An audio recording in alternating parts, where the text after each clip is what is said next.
Seriously, it's really living hell. Never seen something like this. I've been in two wars in my life, and never seen anything like this. Bodies all places for the slaughter. The slaughter us there. ב6:30 כבר בערך, כבר התחילו הטילים,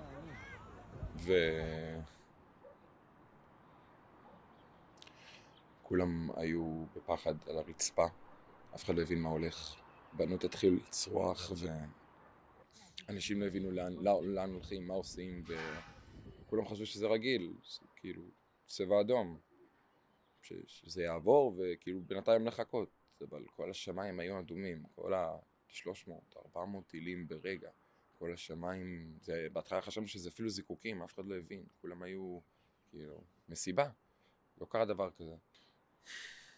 אני הכי רוצה להתעורר מהסיוט הזה, לשכוח שכל זה קרה, הכל היה כל כך מדהים, המסיבה הכי טובה שהייתי בחיים שלי, עד שהיא גן עדן לגיהנום פשוט, לא...